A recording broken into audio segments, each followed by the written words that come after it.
आप लोग मुझे देख पा रहे हो? हाँ दीदी देख पा रहे। हाँ, good evening to all of you. Just a moment.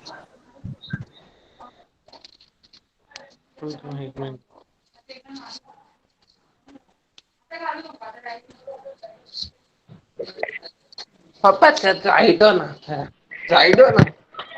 अरे दादा येतं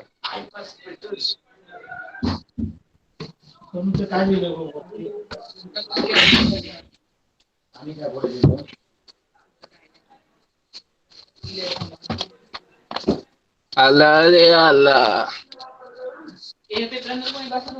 नो बेबी नो बहिणी तेच बसत नको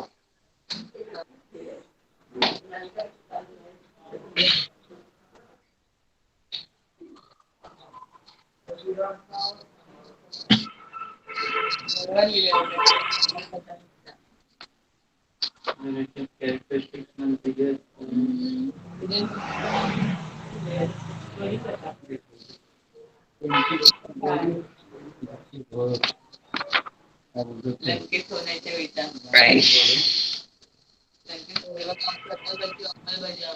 अध्याय 3 ओम शांति।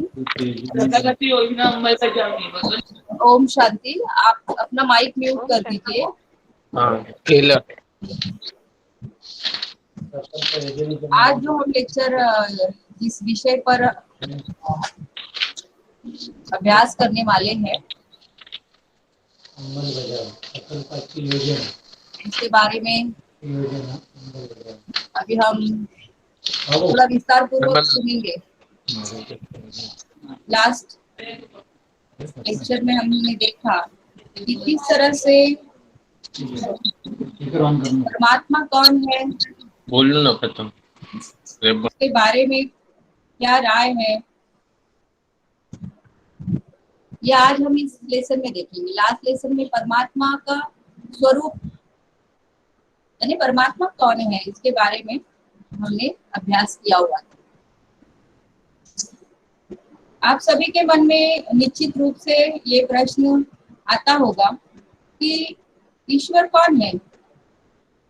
हर कोई ईश्वर के बारे में जानना चाहता है, हर कोई ये समझने की कोशिश करता है कि ईश्वर कौन है। लेकिन अनेकानेक मान्यताएं होने की वजह से ईश्वर के बारे में सही रूप से कोई भी नहीं बता पाता। आज हम उसी के ऊपर प्रकाश डालेंगे कि ईश्वर है कौन, उनका जो अलग अलग उनके जो स्वरूप है जो बताए जाते हैं, तो उनका वास्तविक अर्थ क्या है, उनके अलग अलग नाम जो है जो बताए जाते हैं उसका भी वास्तविक अर्थ क्या है, यह हम इस पाठ में आज अभी देखेंगे। आप सभी रेडी हैं? हाँ या ना बोलिए। हाँ दीदी। हाँ हाँ दीदी। हाँ दीदी सब रेडी। पेज नंबर ओपिनियन कौन सा है दीदी? काय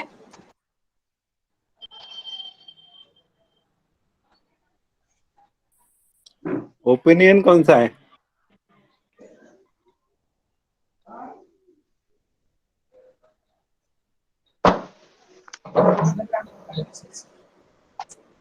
आज हम परम सत्य बाबत जो वैश्विक समझ है यानी वैश्विक मान्यताएं हैं उसके ऊपर आज हम प्रकाश डालेंगे।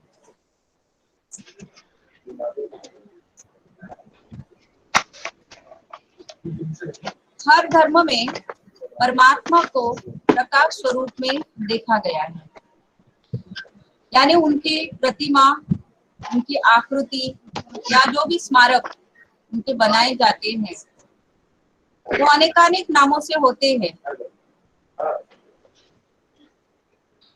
जैसे क्रिश्चियन धर्म में यीशु क्रिस्त ने भी बताया है कि वह प्रकाश स्वरूप है, परमात्मा का प्रकाश स्वरूप है। सिख धर्म के संस्थापक गुरु नानक जी ने कहा है कि एक ओंकार वो ओंकार स्वरूप है। हर धर्म में उसकी अलग अलग प्रकार की महिमा की जाती है, लेकिन यह एक महिमा जो है वह सभी धर्मों में एक समान दिखाई पड़ती है कि वह प्रकाश स्वरूप है। उसका जो स्वरूप है वह प्रकाश स्वरूप है, वह निराकार है। मक्का में भी जो इस्लाम धर्मीय है वह भी परमात्मा के एक विशेष प्रतिमा को संगे अस्वद कहते हैं। भारतीय लोग उसे मक्केश्वर कहते हैं। तो ये जो संगे अस्वद है ये भी एक छोटी एक प्रतिमा है, काला पत्थर है। लोग उसे जाके चूमते हैं और उसको रिस्पेक्ट करते हैं, प्यार करते हैं, चूमते हैं। भारतीय लोग भी उसे मक्केश्वर कहते हैं। प्राचीन काल में जो जूट समाज था वह भी एक विशिष्ट आकार का पत्थर विधि पूर्वक अपने पास रखते थे और विधि पूर्वक उसके ऊपर प्रतिज्ञा करते थे। यानी धर्म को मानने की जो है वह प्रतिज्ञा वह लोग करते थे। मोजेस ने भी ईश्वर का साक्षात्कार किया, ऐसी एक कहानी बताई जाती है। और वह मोजेस भी जो है वह भी उसने भी एक पेड़ के पीछे परमात्मा के प्रकाश स्वरूप का साक्षात्कार किया हुआ है। परमात्मा निराकार ज्योति स्वरूप है। अब यह भी मान्यता सभी धर्मों में है कि वह उसका कोई शरीर नहीं है, वह ना मानवीय रूप उसका कोई नहीं है, यानी उसे मानव की तरह शरीर का उसका आकार नहीं है, वो निराकार। अब निराकार का अर्थ क्या है? निराकार का अर्थ यह नहीं कि उसका कोई बिल्कुल आकार ही नहीं है। जैसे हम हवा को कहते हैं कि हवा बहती रहती है, उसको कोई आकार नहीं है। लेकिन अगर हम देखें तो किसी का माइक म्यूट नहीं है, शायद बहुत आवाज आ रही है, कृपा करके थोड़ा सा माइक म्यूट कर दीजिए।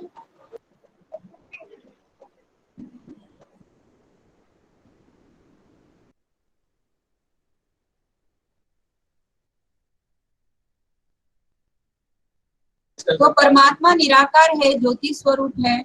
निराकार का अर्थ यह है कि वह मानवीय शरीरधारी नहीं है। जैसे अभी हम हवा का उदाहरण आपको दे रहे थे, तो हवा जो है वह बहती है, लेकिन वही हवा, जैसे अभी ये सोचो एक ग्लास है मेरे पास, इस ग्लास में हवा है ना? तो मैं कहूंगी इसके अंदर, काल्पनिक रूप से कल्पना करूंगी कि इसके अंदर जो हवा है वो कैसी है, इस ग्लास के आकार की। ठीक है, मेरे पास अगर कोई मटका है तो उसके अंदर भी हवा है, तो क्या कहूंगी, उस हवा का आकार इस वक्त कैसे है, मटके के समान है। वह जो हवा है, उस हवा के भी न्यूट्रॉन प्रोटॉन जो भी है, अणु रेणु जो भी है, उसका भी तो एक आकार है। तो परमात्मा निराकार है, इसका मतलब यह नहीं कि उसको कोई बिल्कुल आकार ही नहीं है, आकार है, लेकिन उसका आकार कैसे है यह तो किसी ने देखा नहीं, क्योंकि वो दिखाई नहीं पड़ते। अगर वो दिखाई नहीं पड़ते तो हर कोई कैसे कल्पना कर सकता है, कैसे अंदाज लगा सकता है। जैसे आपने एक कहानी सुनी होगी कि कुछ अंधे थे और वह अंधे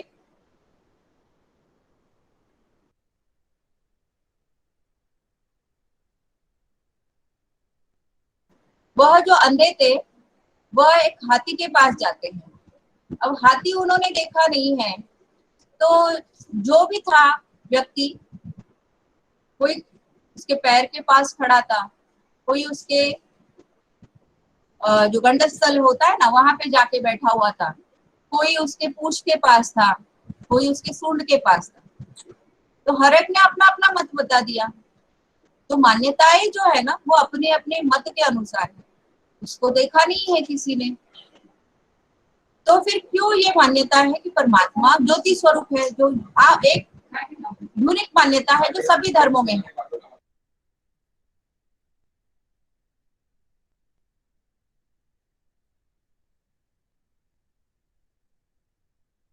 तो एक यूनिक मान्यता है जो सभी धर्मों में एक समान दिखाई देती है। तो ये आई कहाँ से? तो परमात्मा जो है वह स्वयंभू है। ये शब्द आपने कई बार सुना होगा कि स्वयंभू गणेश, स्वयंभू शिवलिंग, स्वयंभू कोई फलाना फलाना देवी या देवता। तो स्वयंभू यानी जो खुद ही उत्पत्ति जिसकी हुई, जो स्वयं के बारे में खुद ही बताता है।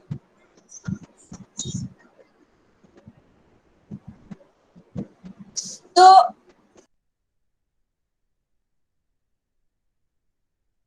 स्वयंभू का अर्थ है स्वयं बताने वाला। क्या बताएगा? अपने बारे में जो स्वयं बताता है। तो उन्होंने पहले आकर, कभी तो आए होंगे ना वो धरती पर, ऊपर रह के तो वो किसी को मैसेज नहीं दे सकते, क्योंकि धरती के लोगों की उतनी क्षमता नहीं है कि उसके उस सूक्ष्म आकाशवाणी को वो समझ पाए या प्रेरणाओं को समझ पाए।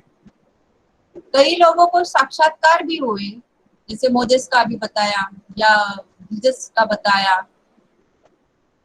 तो जिनको भी साक्षात्कार हुए तो उन्होंने बताया। लेकिन अगर मैंने आम खाया है और बाकी दुनिया में किसी ने भी नहीं खाया, तो मैं कैसे बताऊंगी आम की मिठास कैसी है? बता पाऊंगी क्या? नहीं ना। मैं इतना कहूंगी बहुत मीठा होता है, बहुत सुंदर होता है, बहुत रसीला होता है। लेकिन कोई कहेगा रसीला तो जामुन भी होता है, उसमें भी रस है। कोई कहेगा रसीला तो जो ईख होता है ना, वो भी एक रसीला है, उसमें भी मिठास है। आप कैसे बता पाओगे? दीदी आप बताओ ना कि आम मीठा है तो कैसे है? हम कहेंगे कि ये अभी मैंने ही चखा है, अभी मैं कैसे बताऊं? हाँ, मुझे मिल जाएगा आम तो मैं आपको दे दूंगी, फिर आप समझ पाओ, है ना। तो ईश्वर के बारे में इन्होंने देखा, इन्होंने अनुभव किया, इन्होंने अपना मत बताया, लेकिन वो आम दुनिया को उतना समझा नहीं है। इसीलिए वो क्या कर रहे हैं, कभी किसी देवता को ही भगवान बना दिया, कभी किसी धर्म स्थापक को ही भगवान बना दिया, कोई तो अपने माँ बाप को भी भगवान बोल देता है, कोई किसी गुरु को बोलता है, कोई किसी महात्मा को, कोई संत को बोलता है। तो कितनी मतांतर हुए, बहुत सारे मतांतर हुए, है ना। तो जो है जैसा है उसको स्पष्ट करने के लिए उस व्यक्ति को खुद ही आना पड़ता है ना। तो परमात्मा को खुद ही नीचे आना पड़ता है, वो खुद ही बताते हैं कि मेरा स्वरूप कैसा है। मैं ज्योति स्वरूप हूँ। तो इसका मतलब यह नहीं कि वो ज्योति जो दिया हम जलाते हैं उसकी तो ज्योति इतनी बड़ी होती है, कभी इतनी भी बड़ी होती है, कभी एकदम छोटी भी होती है ना। तो कोई बोलेगा कि अगरबत्ती की नोक जैसी होगी। तो ज्योति है तो कैसी ज्योति है? कई धर्मों में है कि अंगुष्ठ मिसाल है, अंगुष्ठ मिसल है, अंगुष्ठा है, ऐसे। कोई कहता है ब्रह्मांड तो अंडा मिसल है। अब इसीलिए परमात्मा को आकर स्वयं ही उन्होंने अपना परिचय दिया है कि वो ज्योति कैसी है। मैं अपना सुंदर अनुभव आपको जरूर शेयर करूंगी, क्योंकि जब भी मैं इस बारे में सोचती हूँ ना तो मुझे अच्छा लगता है। अनुभव ऐसा है कि मैं 1996 में जनवरी 29 को ब्रह्मा कुमारी में आई। इसके पहले भी आ चुकी थी, लेकिन मेरा कॉलेज कंप्लीट नहीं था, उससे मुझे विरोध हुआ। तो मैं उस समय मैंने डिस्कनेक्ट कर दिया, घर में ही रह के मैं अभ्यास करती थी। लेकिन वो जो अभ्यास था योग का, वो इतना एकदम परफेक्ट नहीं था शायद। लेकिन बाबा के ऊपर, मेरे ऊपर तो पड़ गई थी नजर, मेरे ऊपर तो पड़ गई थी।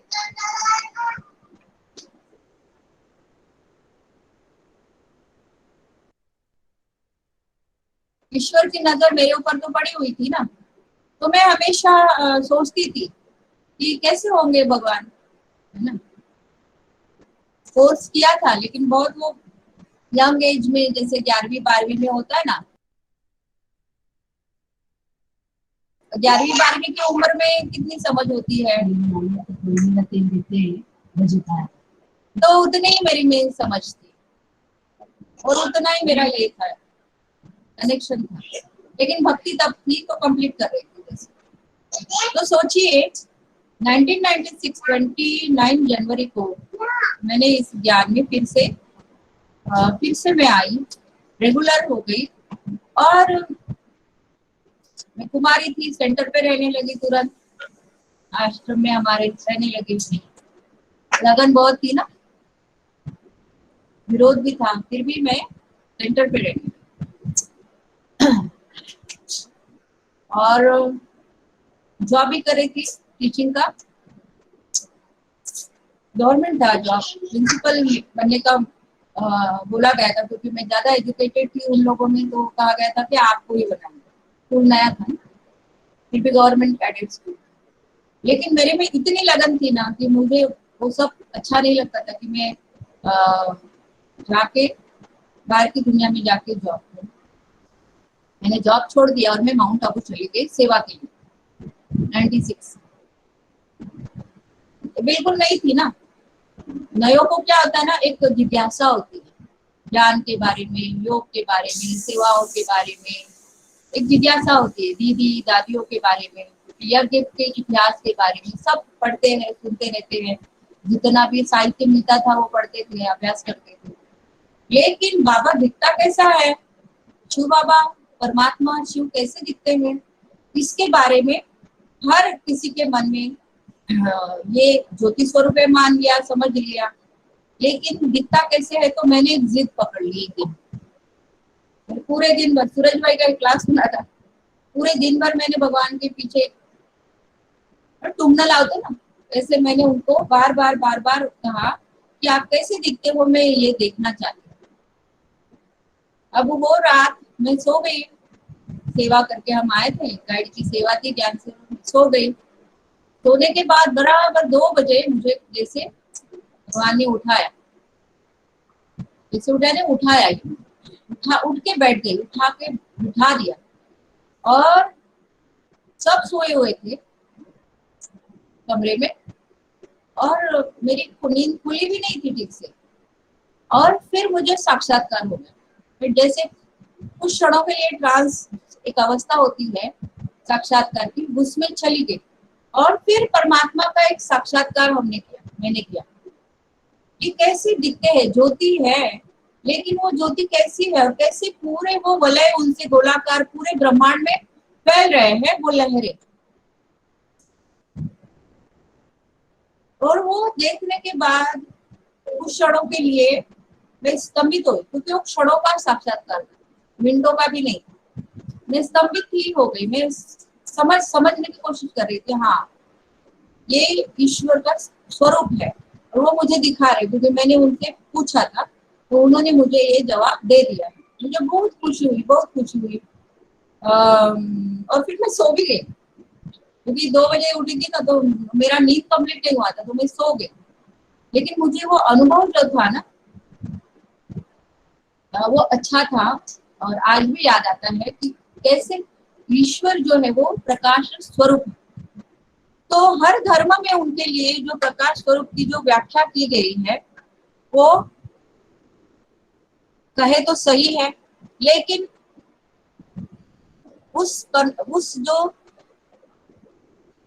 उसके बारे में लोगों में बिल्कुल ये 100% लोग उसके लिए क्लियर नहीं है और समझ नहीं पाते। इसीलिए धर्म का विस्तार इतना है और बहुत सारी बातें हैं, तो भी उस निराकार को समझना इतना आसान नहीं है।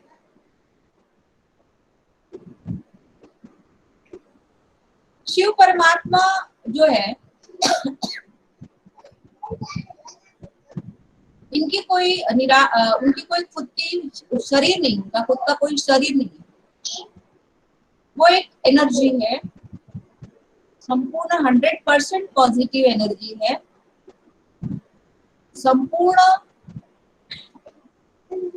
तो प्रधानता जिसे कहेंगे, उसकी हाईएस्ट शक्ति या जो है वो उनमें है।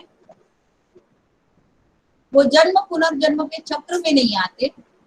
अभी मैंने शिव शब्द का जो उच्चार किया, शिव शब्द का अर्थ ही है निराकार ज्योति स्वरूप, अथवा शिव शब्द का संस्कृत में अर्थ जो बताया जाता है वह है कल्याणकारी। कितना सुंदर अर्थ है, देखिए, शिव अर्थात कल्याणकारी। तो इस दुनिया में एक परमात्मा ही है जो सर्व का कल्याण करते हैं।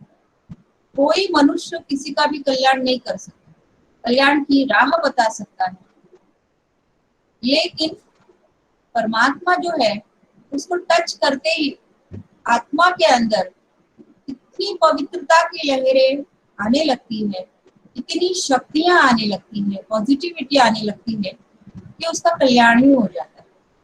जैसे पारस का उदाहरण लेते हैं कि पारस को टच करते ही क्या हो जाता है? सोना हो जाता है। हाँ, जो लोहा है वो सोना बन जाता है। तो परमात्मा को टच करना यानी उसको याद करने से ही हम आत्माएं जो लोहे के समान बनी है, जो बिल्कुल पत्थर बुद्धि बनी है, कहते हैं कि पत्थरों को पूछते पूछते भक्ति मार्ग में हम सभी पत्थर बुद्धि बन गए। शिवलिंग भी पत्थर है, लेकिन वो शिवलिंग यानी कोई भगवान नहीं, वो उसका आकार है। अलग अलग धर्मों में एक आकार दिया गया है। जैसे अभी हमने देखा कि मक्केश्वर या संज्ञास्वर, वो एक आकार है। जापान में भी एक पंथ है, उनके घर में भी एक छोटा पत्थर रहता है, शिवलिंग के समान ही रहता है, और वो पंथ, उस पंथ के लोग उसको नमन करते हैं, उसकी पूजा करते हैं, उसको अपने सामने रख के उसके ऊपर मेडिटेशन करते हैं। अभी उस ज्योति को हम प्रत्यक्ष रूप में ला नहीं सकते, देख नहीं सकते, तो उसकी इबादत कैसे करें, उसकी पूजा कैसे करें, उसको याद कैसे करें, उसको अपना प्रेम या अपना आदर अर्पण कैसे करें? मनुष्य के पास क्या है? तो मनुष्य जो उसके पास है, प्रकृति ने दिया है, वही वो अर्पण करना चाहता है। जैसे देखिए, आपका घर में अगर या किसी दोस्त का आपका बर्थडे हो तो आप क्या लेके जाते हो? उसे कोई गिफ्ट लेके जाते हो, उसे फूल लेके जाते हो, है ना? वैसे भगवान जो है उसे हम जब मिलने जाते हैं, चाहे वो मंदिर हो या मस्जिद हो, तो कुछ धर्मों में उसके लिए फूल लेके जाते हैं, फल लेके जाते हैं, कोई खाने की चीजें लेके जाते हैं, नैवेद्य अर्पण करते हैं। गीता में तो उन्होंने कहा हुआ है कि अगर आप सच्चे दिल से मुझे जल भी अर्पण करो तो भी मैं स्वीकार करता हूँ, पेड़ पौधों के पत्ते भी अर्पण करते हो तो भी स्वीकार करता हूँ, जो तुम्हारे पास है वो तुम मुझे देते हो तो मैं स्वीकार करता हूँ। अब भगवान सच में उसको लेते नहीं है, लेकिन भावना हमारी जो है वो हम वहां पे व्यक्त कर सकते हैं, है ना? तो परमात्मा को हमने अपना आदर सम्मान प्रकट करने के लिए कुछ अर्पण करना चाहते थे, उसकी पूजा करना चाहते हैं, उसकी यादगार बनाना चाहते हैं। जैसे यादगार आज भी देखो बनाई जाती है, कई महान आत्माएं जो गुजर जाती है तो उनका एक स्मृति स्तंभ बनाते हैं या उनकी मूर्ति बनाते हैं या उनका समाधि स्थल बनाते हैं, ताकि वो मनुष्य को अगली पीढ़ियों तक याद रहे और आगे की भी जो पीढ़ियां है वहां पे आती रहे और वहां पे अपना आदर व्यक्त करते रहे। तो भगवान के लिए जो सर्वोच्च शक्ति है उसका अनुभव तो हो रहा है, तो उस सर्वोच्च शक्ति के लिए लोगों ने फिर शिवलिंग स्थापित करना शुरू किया। ठीक है, तो उस शिवलिंग का आकार जो है वो अंडाकृति है। तो उस अंडाकृति को ही क्यों स्वीकारा गया? क्योंकि परमात्मा अंडे मिसल है, एकदम छोटा है, बिंदु है, तो उस बिंदु का आकार भी कैसे है? एक बूंद की तरह है। तो उसको कभी अंडाकृति बनाया, बूंद जैसा बनाया। हाँ, तो हर एक ने अपने भावना के अनुसार उस ईश्वर को, हाँ, सर्वोच्च सत्ता को एक आकार दे दिया, फिर भी वह निराकार है। ठीक है, तो भारत में खासकर जो देवी देवता घराने के देवी देवताएं जो थे वो कभी भी पूजा नहीं करते थे, क्योंकि वो अपने आप में ही संपूर्ण थे, गुणों में संपूर्ण थे, और उन्हें किसी भी प्रकार के दुख नहीं थे, निराशा नहीं थी, उदासीनता, निगेटिविटी थी नहीं, क्योंकि वो अपनी सतोप्रधान अवस्था में थे। तो ईश्वर कौन है ये नहीं पता था।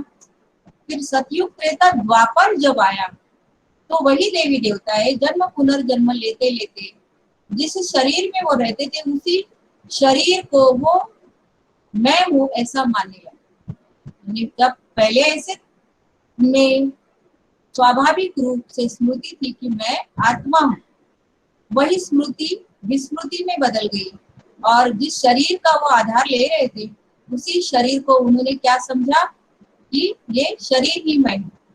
जब मैं शरीर हूँ तो शरीर के द्वारा शरीर के अनेक विकार जो है, तमो प्रधानता जो है वह आने लगी। और वह विकार कौन से? पहला तो काम, फिर क्रोध, लोभ, मोह, अहंकार, ईर्ष्या, द्वेष, आलस्य। तो इस तरह के अनेक विकारों के वजह से जो आत्माएं थी वो कैसी हो गई? दुखी हो गई, वशीभूत हो गई। और फिर उन्होंने उस ईश्वर की संकल्पना उनके स्मृति में आई कि जरूर कोई तो शक्ति है जो हम पर नजर रख रही है, जो हमको मदद कर रही है, जब हम पुकारते हैं तो हमारे लिए वो मदद भेजती है। तो फिर उन्होंने उसकी एक प्रतिमा बनाई, वही है शिवलिंग। भारत में ही नहीं, भारत में ही नहीं लेकिन विदेशों में भी शिवलिंग मिले हुए हैं, कई शिव के मंदिर मिले हुए हैं। इंडोनेशिया का मंदिर इतना बड़ा है, आपने देखा होगा, दिखाते हैं ना यूट्यूब पे भी, आपने देख सकते हो, बहुत बड़ा मंदिर है। भारत में तो हर गावड़े में शिवलिंग है, हर गांव गांव में शिवलिंग के मंदिर है। कोई उसे अमरनाथ कहता है, कोई उसे पशुपतिनाथ कहता है, हर नाम से पुकारा गया। जो भावना थी उस अनुसार पुकारा गया, जो समझ थी उस अनुसार उसको पुकारा गया। उसके गुणों के आधार पर ही उसके नाम जो है वह रखे गए।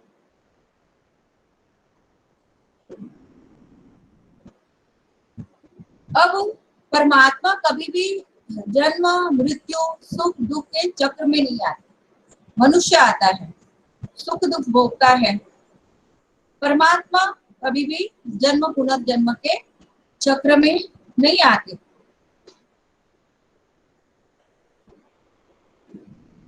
इसका कारण यह है कि हमारी जो शरीर है, मनुष्य जो शरीर धारण करता है वो पंच तत्वों से बने हुए शरीर है। और पंच तत्व कहाँ क्रिएट होते हैं, कहाँ पर इकट्ठा हो रहे हैं? गर्भ में। परमात्मा गर्भ में, किसी माँ के गर्भ में जाकर बैठ जाए तो सारी दुनिया का कारोबार ही ठप हो जाएगा, है ना, रुक जाएगा। और इस दुनिया का एक नियम है, जो गर्भ में आता है उसे स्मृति और विस्मृति के दोनों भी खेल में आना पड़ता है। कहानी बहुत सुंदर है कि वेद व्यास जी जो है, हाँ, उनके व्यास जी पुत्र थे शुक महाराज। तो उनकी पत्नी उनके वक्त प्रेग्नेंट थी। तो 9 महीने हो गए, 18 महीने हो गए, बच्चा जन्म ही नहीं ले रहा है, पेट तो दिख रहा है। तो व्यास जी उन्हें कहते हैं कि आप इतने आपकी महसूसता तो हो रही है, आप गर्भ में एक बच्चा है इसकी महसूसता हो रही है, लेकिन आप जन्म नहीं ले रहे हो, आप हो कौन? तो वो कहते हैं कि अपना परिचय देते हैं कि मैं जो भी है, लेकिन मैं जन्म नहीं लेना चाहता हूँ। क्यों? अगर मैंने जन्म लिया तो मैं भी माया के चक्र में आ जाऊंगा। तो कहते हैं माया के चक्र में कैसे आओगे आप? आपको तो इतना, आप तो ब्रह्म ज्ञानी हो, माया को समझ रहे हो यानी आप ब्रह्म ज्ञानी हो, तो कैसे माया के चक्र में आओगे? तो कहते हैं जैसे मैं जन्म लूंगा आपको, मैं मुझे पिता कहना पड़ेगा, जिस गर्भ में मैं हूँ उस स्त्री को मुझे माता कहना पड़ेगा, और जो भी आश्रम में है उन लोगों को, उनके साथ भी कुछ ना कुछ रिलेशन मेरा हो जाएगा, और बाहर की दुनिया पश्च तत्वों का भी मेरे ऊपर असर हो जाएगा, तो मैं नहीं लूंगा जन्म। अब व्यास जी उन्हें कहते हैं कि आप जन्म लो, मैं आपको गारंटी देता हूँ कि हम आपको रोकेंगे नहीं, आपको माया के मोह के बंधन में बांधेंगे नहीं। हाँ, ये बेटा जन्म लो। अब जैसे उन्होंने बेटा कहा तो वो कहने लगा देखो अभी से मुझे बेटा कह रहे हो, है ना? तो आप क्या कहते हो? जैसे मैं जन्म लूंगा तुरंत ही आप मेरे मोह में, मुझे मोह के बंधन में बांध दोगे, माया ममता मोह जो भी उसके अंदर मुझे आप जकड़ लोगे, और जो जिस लिए मैं जन्म लेना चाहता हूँ या तपस्या करना चाहता हूँ उस मेरे महान कार्य के लिए आप मुझे रुकावट पैदा करोगे। तो ये ऐसी कहानी है शुक महाराज की, ना, बहुत अच्छी कहानी है। तो भगवान तो जन्म नहीं लेंगे, क्योंकि जन्म लेना यानी वो स्मृति स्मृति विस्मृति के खेल यानी चक्कर में आ जाना। और दूसरा है जो शरीर जिस तरह से बनता है अभी के नियम के अनुसार विकारी रूप में बनता है, तामसिक रूप से उसकी ये होती है, पैदाइश होती है, तो परमात्मा तो ऐसे आएंगे नहीं ना, वो तो पावन है ना, पवित्र है ना, तो इसीलिए वो कभी भी शरीर धारण करके जन्म नहीं लेते।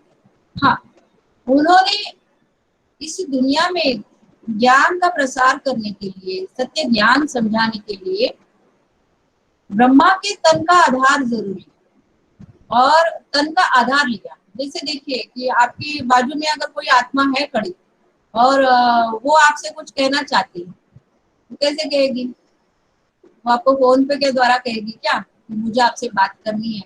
उसको किसी दूसरे का शरीर धारण करके आपसे कुछ बोलना पड़ेगा, है ना, या आपके स्वप्न में आना पड़ेगा, या आपको लिख के, अभी लिख नहीं पाएगी क्योंकि वो तो है हवा, है ना। तो परमात्मा भी जो है ना निराकार रूप में होते हैं, लेकिन साकार बनते हैं तब जब वो ब्रह्मा का तन धारण करते हैं, और ब्रह्मा के तन के द्वारा ही वह अपना सत्य परिचय देते हैं, सृष्टि चक्र का परिचय देते हैं, ज्ञान समझाते हैं, किस तरह से सृष्टि का आदि मध्य अंत क्या है और कौन सा समय है अभी चल रहा है, उसका भी सत्य परिचय परमात्मा देते। समय का ज्ञान देना भी बड़ा जरूरी है। जैसे देखो अभी हम धरती पर हैं, हमको समय का बिल्कुल ज्ञान है कि अभी सोचो 8:30 बज गए, सोचो 8:30 बज गए हैं और रात का समय है, जून का महीना चल रहा है, आज 13 तारीख है। ये समय का ज्ञान हमने एक विधि बनाई है ना, हमने एक विधि बनाई, चंद्रमास बनाया, उस मास के आधार पर एक पूरा साल बनता है, सालों का ऐसे एक सोचो 100 वर्ष है, 200 वर्ष है, तो ये हमने अपने लिए बनाया, अपनी सुविधा के लिए एक समय तैयार किया, लेकिन समय तो है ना। अगर आप सूर्य पर जाओगे सोचो, या फिर किसी और ब्रह्मांड में जाओगे और कोई सूर्य मालिका है, गैलेक्सी है, वहां जाओगे तो वहां का अलग होगा समय, समय होगा ही नहीं, नेचर नहीं होगा, वहां पे पानी नहीं है, वहां पे ऑक्सीजन नहीं है, तो वहां पे सूर्य नहीं है, चांद नहीं है जो दिन या रात हो सके, तो वहां पे समय का ज्ञान है ही नहीं, समय है ही नहीं, वहां अस्तित्व ही नहीं उसका। समय का है यहाँ इस धरती पर। तो इस धरती पर हम जो अभी जिस स्थिति में है, इस धरती के इर्द गिर्द जो एटमॉस्फेयर है, उसके बारे में, उस समय के बारे में परमात्मा आकर हमें कहते हैं कि ये अब इस धरती को प्योर करने के लिए, वातावरण को प्योर करने का एक समय आ चुका है। ये पूरे 5000 साल का एक कल्प है और इस तरह से परमात्मा हमें सारे सृष्टि चक्र का ज्ञान देते हैं, कल्प का ज्ञान, जो हमें अभी तक नहीं था।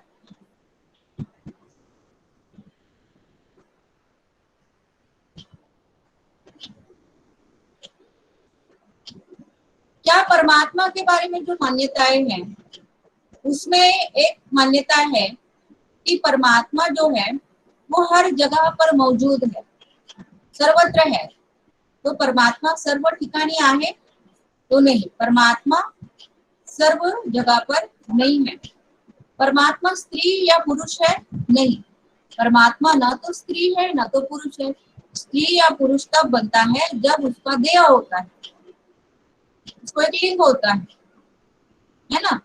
तो परमात्मा तो स्त्री या पुरुष इस भेद में नहीं आते, फिर भी परमात्मा को पुरुष ही कहा गया है। आत्मा कोणतेही लिंग धारण करत नाही, आत्मा ना तो पुरुष है ना तो स्त्री है। परम ईश्वर भी जो है वो भी पुरुष या स्त्री नहीं है। फिर भी हम एक अब दुनिया में एक पुरुष प्रधान संस्कृति है ना, तो हम ईश्वर को एक शक्ति मानते हैं, तो उस शक्ति को रिस्पेक्ट के रूप में हम उसे पुरुष के रूप में देखते हैं। तो जैसे देखो मुस्लिम कहेंगे अल्लाह मियां, है ना, हम कहेंगे तो परमात्मा, ती परमात्मा नहीं, स्त्रीलिंगी शब्द नहीं करते, तो परमात्मा। God father, God father. Guru Nanak ji ने कहा एक ओंकार। तो वो स्त्री पुरुष इस लिंग भेद में परमात्मा नहीं आते। फिर भी उसमें जो स्त्रियों के गुण हैं वो भी उसमें है, जैसे ममता, प्रेम, दया, पालना करना।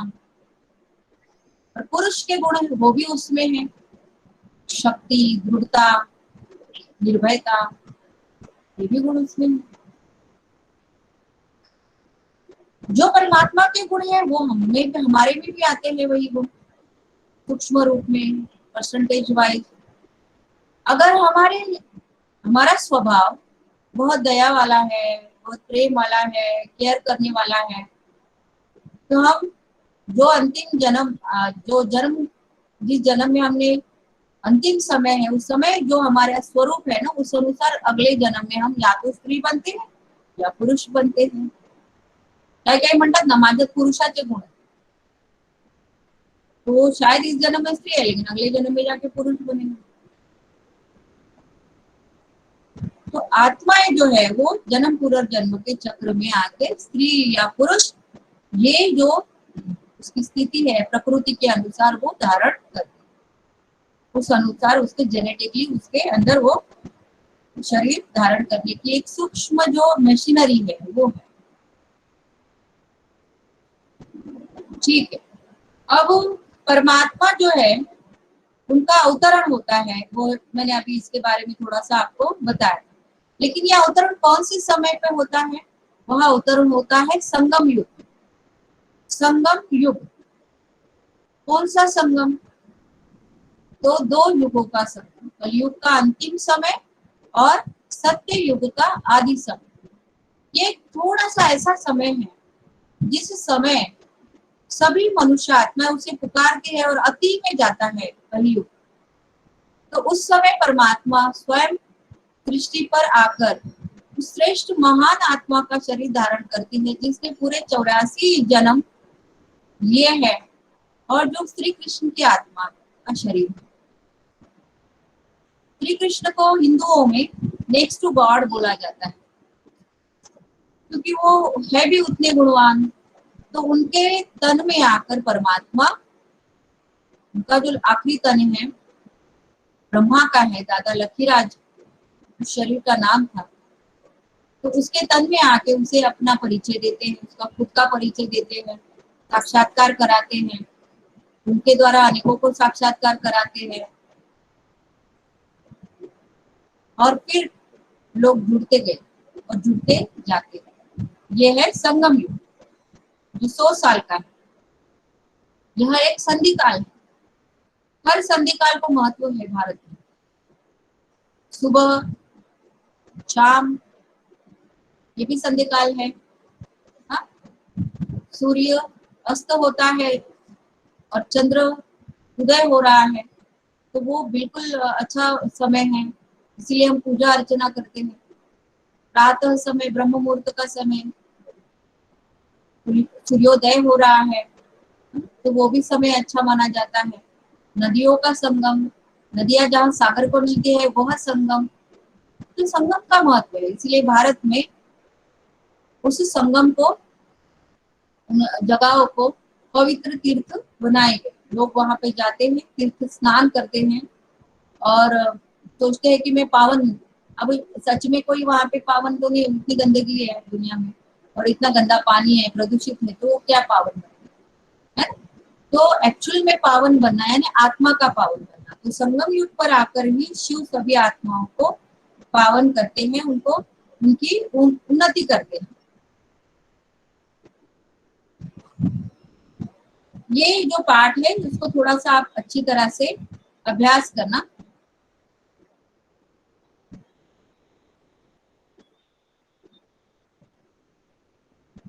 अब यहाँ पर कुछ मान्यताएं दी है परमात्मा बाबत निराला कल्पना। जैसे परमात्मा सर्वत्र है, कभी कहते हैं वो है ही नहीं, कहीं पर भी नहीं है, शून्य है, हाँ, अतार्किक है, अशक्य है। कई जो लोग हैं बरेच म्हणतात की परमात्मा हा मानवी बुद्धीला न समजण्याच्या पलीकडचा आहे। तो हम नहीं जानते कि ईश्वर कैसा है। कई ऋषियों मुनियों ने कहा हुआ है कि ईश्वर कैसा है ये हम नहीं बता सकते।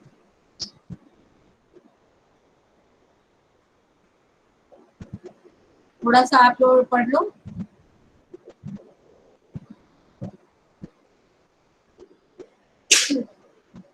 अब हम दूसरे लेसन पर जाते हैं। 9वां लेसन जो रह गया है अपना उसकी। हाँ, यहाँ थोड़ा सा एक ये है कि परमात्मा के 32 गुणों के बारे में बताया गया है कि परमात्मा दिव्य बुद्धि का दाता है, विष्णु द्वारा दैवी कुल की पालना करने वाला है, ब्रह्मा द्वारा स्वर्णिम युग की स्थापना करने वाला है, परमात्मा परम पिता भी है, परम शिक्षक भी है, तो परम सदगुरु भी है। परमात्मा हमें मृत्यु के भय से मुक्त करते हैं, इसलिए वह मुक्तिदाता है। परमात्मा जन्म मृत्यु के पार है, अजन्मा है। परमात्मा पवित्रता का सागर है, शांति का सागर है, प्रेम का सागर है, आनंद का सागर है। परमात्मा विश्व का उपकार करता है, अमरत्व का प्रतीक है। परमात्मा मुक्तिदाता, जीवन मुक्तिदाता है। परमात्मा नर को श्री नारायण बनाने की विधि बताते हैं, नर से नारायण बनाते हैं और नारी को श्री लक्ष्मी बनाते हैं। हमारी जीवन नैया को पार लेके जाते हैं, दिव्य गुणों का भंडार है और स्वयं प्रकाशित ज्योतिर्बिंदु है। परमात्मा कर्म तत्वाची गुह्य गती जाणणारा आहे। परमात्मा हा ब्रह्मा विष्णू शंकर का भी निर्माता है। परमात्मा हा दिव्य बुद्धी पासून दिव्य बुद्धी बनवणारा है। परमात्मा दिव्य दृष्टि दाता है। परमात्मा निराकारी दुनियेचा निवासी है। बहुत सारे गुण हैं, आप इनको पढ़ लेना। परमात्मा शक्ति का त्रिकोण है। अभी ये शक्ति आपको पूछी जाए, एग्जाम में आई थी हमारे समय भी। हाँ, पहली जो है 3 प्रकार की स्मृतियां, अलिप्त व अलग होणे, जोडणे व मिलन, पुनर्मिलन व पुन्हा जोडणे, याची क्षमता। अब ये थोड़ा सा आप लोग पढ़ लो कि इसमें योग के बारे में बताया गया है कि योग क्या है और किस तरह से हम ईश्वर के साथ अपने आप को जोड़ सकते हैं।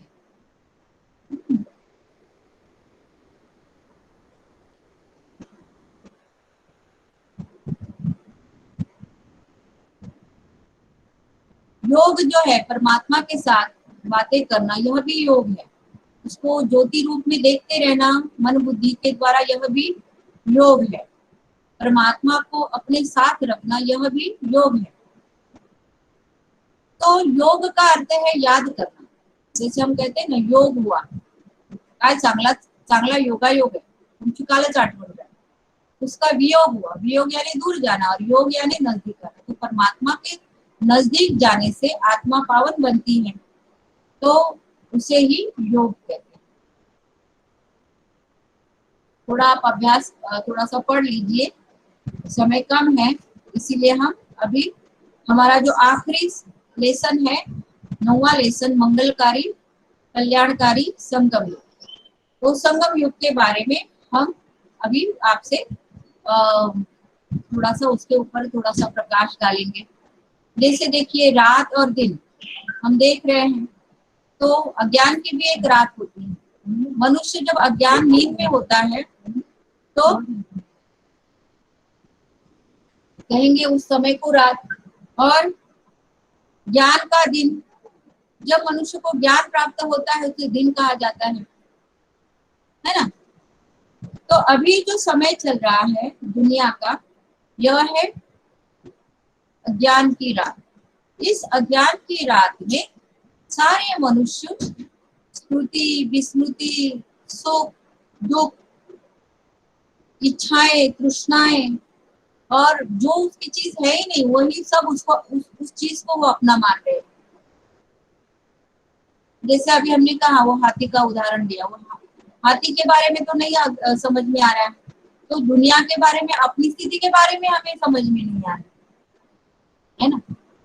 हम जन्म लेते हैं, शुक महाराज का भी मैंने बताया आपको, व्यास जी के बेटे का, तो वो कह रहा है कि जैसे ही जन्म लूंगा मैं इस मोह निद्रा में आ जाऊंगा। ये मोह निद्रा है ना, हम जन्म पुनर्जन्म के इस निद्रा में ऐसे फंसे हुए हैं कि जो चीज मेरी है नहीं उसको ही हम मेरा माने। शरीर छोड़ते हुआ भी मेरी नहीं है, लेकिन जब तक मेरे हाथ में है वो सब मेरा है मेरा है मेरा मेरा मेरा करते रहते है ना। तो इसको ये कहेंगे ये अज्ञान की रात जो है। उस अज्ञान की रात में जब सारे मनुष्य मात्र अज्ञान नींद में सोए हैं, तभी परमात्मा अंतिम समय पर आते हैं और सभी को इस निद्रा से जागरूक करते हैं, ज्ञान देते हैं, सत्य का परिचय देते हैं। परमात्मा सबसे पहले स्वयं का परिचय देते हैं, समय का परिचय देते हैं, संगम युग का परिचय देते हैं। कितना सुंदर है ये संगम युग, जिस युग में स्वयं शिव धरती पर अवतरित होते और सारे विश्व के जितने भी धर्म स्थापक हैं उन्होंने इस युग के बारे में अपने अपने धर्म किताबों में बताया हुआ है। जैसे जीसस ने भी कहा हुआ है कि ईश्वर धरती पर आते हैं, गॉड फादर आते हैं और सभी आत्माओं को उनका सत्य परिचय प्राप्त होगा। इवन कुरान में भी बताया गया है कि अंत समय में, कयामत के समय में अल्लाह धरती पर आकर सभी को जो कब्र दाखिल है उनको उस कब्र से निकालकर मच्छरों सदृश ऊपर लेके जाए। जैसे मच्छरों का झुंड होता है ना, झुंड होता है तो एक घोंगा बना रहा है, झुंड जो है उसके पीछे सभी, शायद कोई उसका एक लीडर भी होगा, उसके पीछे घूम घूम घूम करके सब निकल जाते हैं। वैसे अंतिम समय पर परमात्मा मच्छरों सदृश, ये पुराण में हमने पढ़ा हुआ है, मच्छरों सदृश सबको मुक्त करके लेके जाते हैं। या फिर भारत में भी, हिंदुओं में भी एक मान्यता है कि शिव की बारात शिव लेके जाते हैं। शिव आते हैं सजनी को अपने साथ, बारातियों के साथ लेकर जाते हैं। तो यह भी एक कहानी है। जब हम परमात्मा जो है वो हमें लेने आते हैं, उसका एक कारण भी है। लेने आते का इसका अर्थ क्या है, हम यहाँ के रहवासी नहीं है, ये धरती केवल हमारे लिए एक स्टेज है।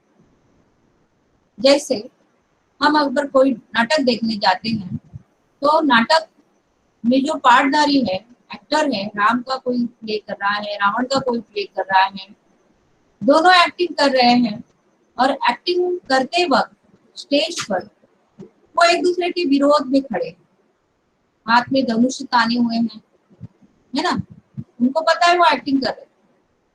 जब वो मेकअप रूम में जाते हैं तो हंस हंस के बात करते हैं एक दूसरे के साथ, हाँ, शेक हैंड करते हैं, गले मिलते हैं, या फिर हाँ, एक दूसरे के साथ बैठ के चाय पीते हैं।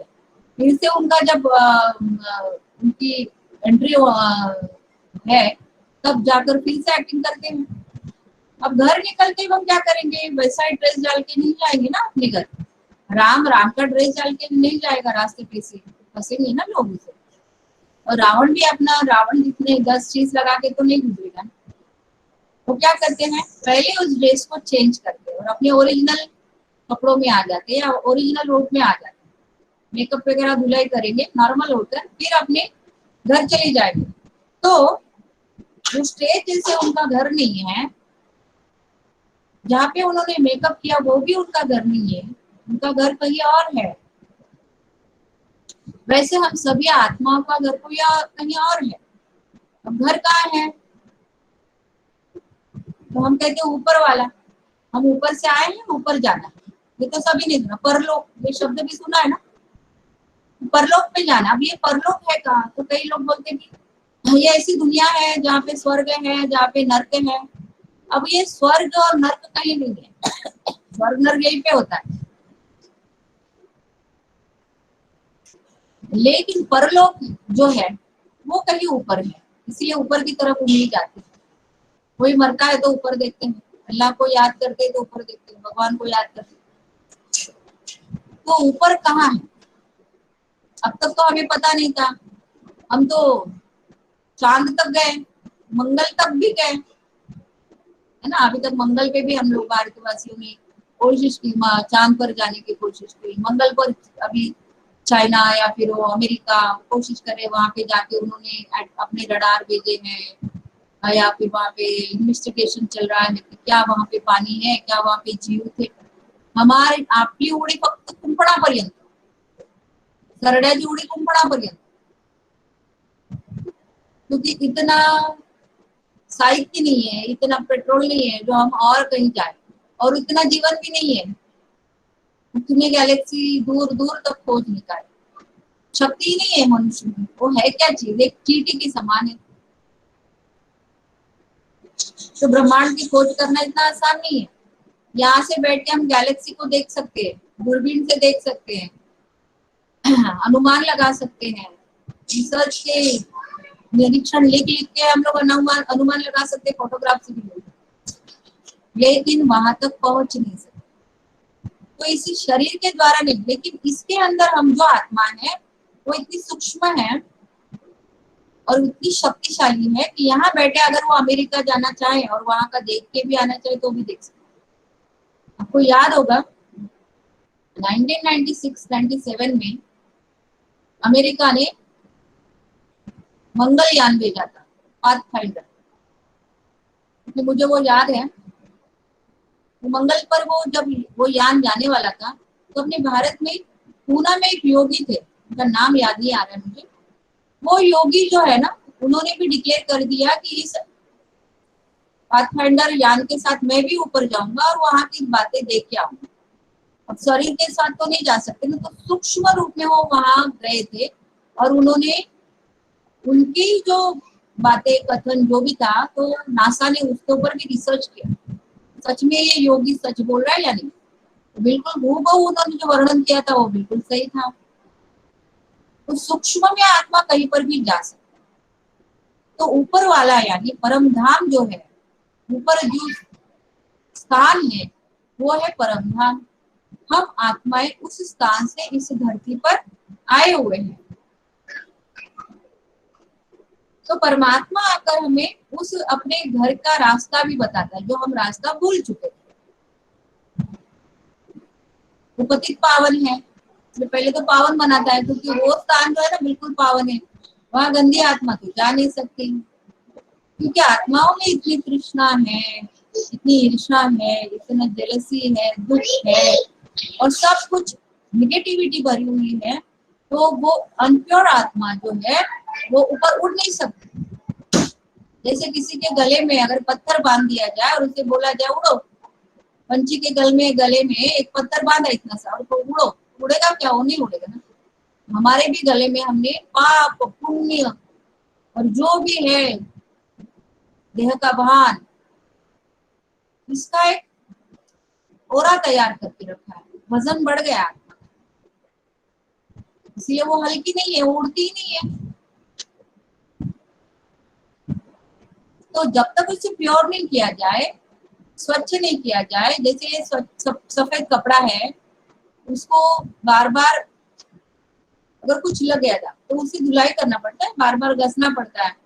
घसने के बाद वहां का वो दाग जो है ना थोड़ा थोड़ा कम हो जाए, फिर भी हमारा थोड़ा सा दाग आए जरूर, ठीक है ना। जैसे आत्मा के ऊपर भी दाग है। कौन से दाग है? जो हम कर्म करते हैं ना, उस कर्म का प्रभाव आत्मा पर जरूर रहता है।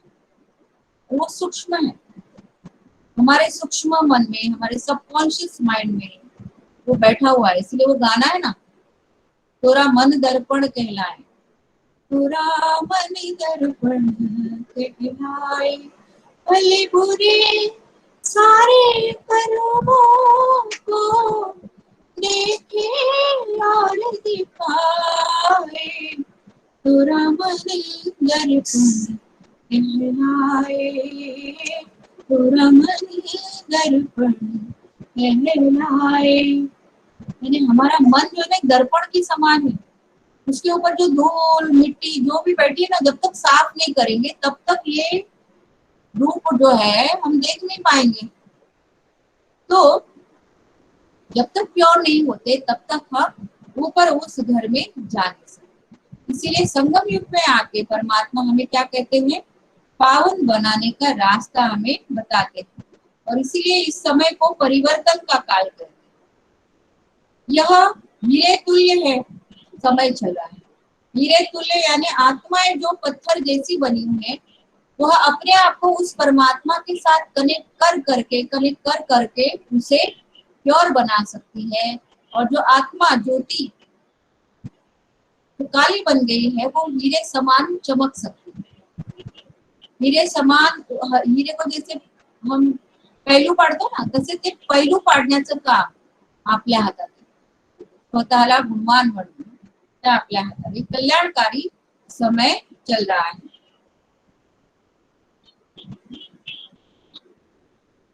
यह एक स्वर्णिम युग है। इसी स्वर्णिम युग में ईश्वर धरती पर आकर महान कर्तव्य बजाते हैं। ईश्वर भी एक डायरेक्टर है।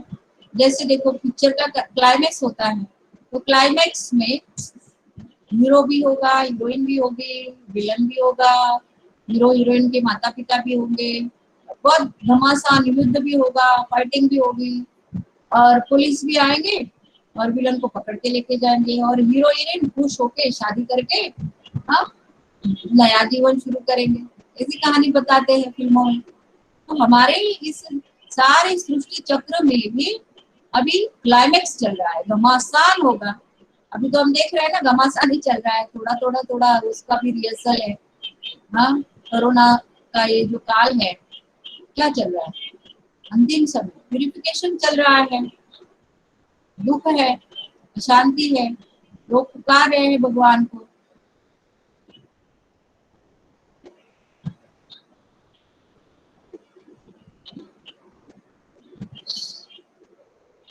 तो परमात्मा आकर पवित्र करके हमें घर भी लेके जाते हैं। घर जाने के पहले हमें वह सतयुग का रास्ता भी बताते हैं। सतयुग में कैसे जाना है इसके बारे में भी हमें बताते हैं। सतयुग और त्रेता,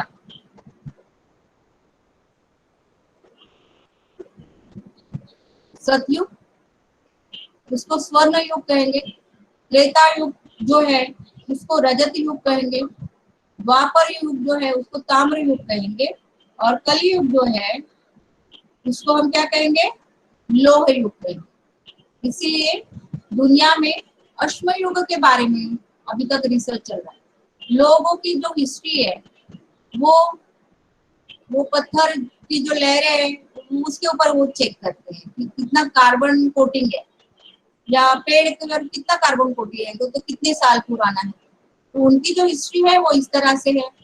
डार्विन ने भी बताया कि पहले तो मनुष्य क्या था, वो जलचर था, फिर वो धरती पर आए जलचर, फिर वानर बना, वानर के नर बन गया। अब नर क्या आगे क्या, हम तो हजारों साल से नर को ही देख रहे हैं, उसके आगे क्या कुछ प्रोसेस हुआ क्या? जो पूछ थी वो निकल गई, फिर अब क्या निकलने वाला है? तो ऐसे बताया डार्विन ने। डार्विन का सिद्धांत भी कई लोग अभी गलत मानने लगे हैं। तो ईश्वर ने आके हमें बताया कि तुम वानर जैसे थे, यानी तुम्हारे जो कर्म थे वो वानर के समान थे। वानर के कर्म कैसे रहते हैं, हर चीज को वो अति में करता है। जैसे उसको मोह होता है तो अति में होगा, अगर उसका बच्चा मर भी जाए सड़ भी जाए तो भी उसको पकड़े रखेगा। मैंने एक वीडियो देखा था इसे डिस्कवरी, 2-3 दिनों तक वो बच्चे को उसने छोड़ा नहीं, वो मरा तो सड़ के नीचे गिर गया ना, तब वो फिर उसको देख रहा है, देखते ही रह गया। तब वो उसको रियलाइज हुआ ये तो मरा है, फिर भी उसको छोड़ नहीं रहा है। वो पानी में एक झरना था, वहां पे गिरा है छोटा, सड़ा है ये, तो भी वो कितना मोह, क्रोध भी अति, ऐसे ऐसे करो उसके सामने आपके ऊपर वो झपट्टा मार देगा।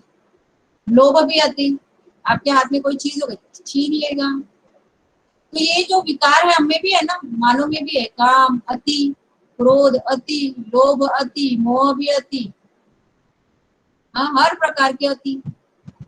अब ये तब नहीं थे सतयुग त्रेता में, इसलिए उनको देवता कहते थे। द्वापर से आए, अब अति में गए, तो मनुष्य जो है वानर के समान है, वही नर बने और नर से फिर नारायण प्रोसेस। ये तो डार्विन नहीं बता पाएगा ना। नारायण समान यानी कैसे, दिव्य गुणधारी, तेजस्वी, पवित्र, संपूर्ण सत्व प्रधान, संपूर्ण निर्विकारी, अहिंसा परमो धर्म। तो सतयुग त्रेता में हम ऐसे थे। द्वापर जिसको हम ताम्र युग कहते हैं, तब हमें इन गुणों की कमी आने लगी। आहिस्ता आहिस्ता हम आगे लोह युग में। लोह युग में तो मनुष्य और ही कंफ्यूज, और ही दुखी, और ही परेशान, कर्मों का फल भोग रहा है। इसलिए बोलते कर्माची फल भोग, क्या बोलते हैं, कर्म के फल भोग रहे।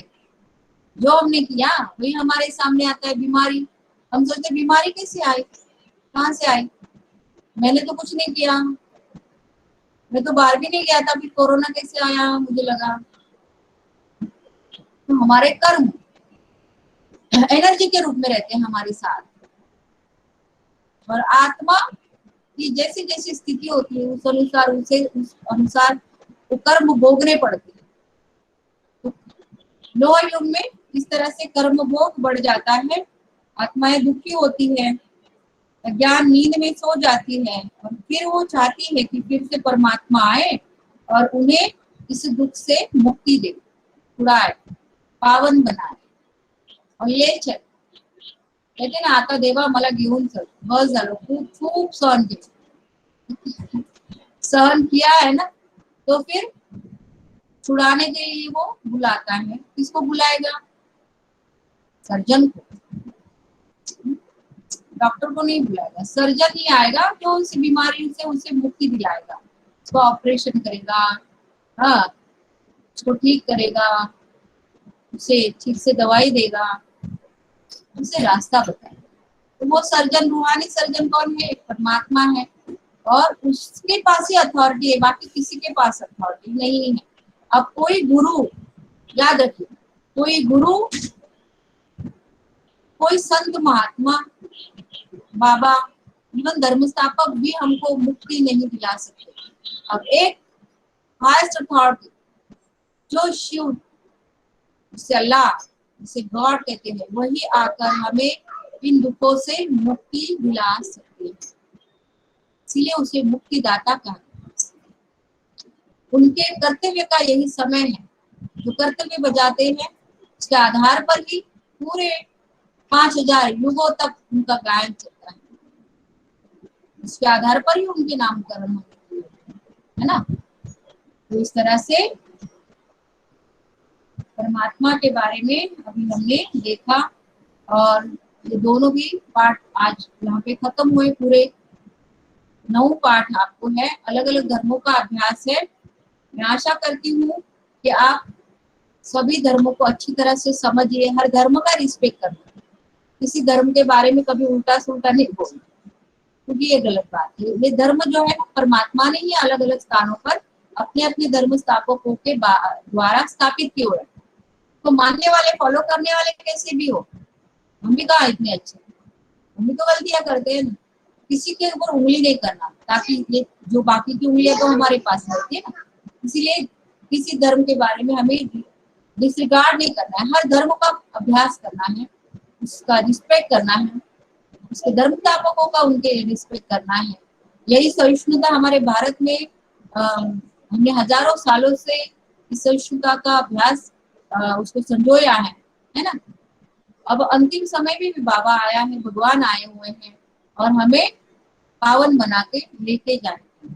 इसीलिए जो धर्म अब परमात्मा स्थापन कर रहे हैं उसका भी अर्थ आप समझो, वह है आदि सनातन देवी देवता धर्म। उसके लिए परमात्मा ब्राह्मण धर्म की स्थापना कर रहे हैं। ब्राह्मण धर्म का अर्थ है ब्रह्मा द्वारा दिया हुआ ज्ञान। उसके कुछ नियम बताए, जैसे खान पान की शुद्धि। खान पान की शुद्धि के बारे में बहुत डिटेल में आपको कोर्स आप जाके सेंटर पे करोगे तो आपको दीदियां बता देंगी। फिर है ब्रह्मचर्य, पवित्रता का पालन। इसके बारे में भी आप समझो कि एक्चुअल में क्या है, इसके बारे में डरना नहीं।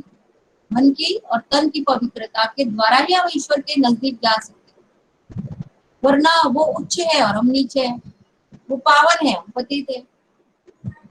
तो क्या ये डिस्टेंस अभी भी बना के रखना है? अंतिम समय में मरने को आए तभी भी। तो पवित्रता की धारणा बताते हैं। खान पान की शुद्धि कब, अभी मैंने बताया। नित्य नियमित सत्संग, सत्य एक परमात्मा, उसका संग, डेली सेंटरों पे जाना, वो भी एक सत्संग ही है। इस तरह से कुछ नियम जो है, जो स्तंभ है, वो बताए गए हैं ब्राह्मण धर्म के।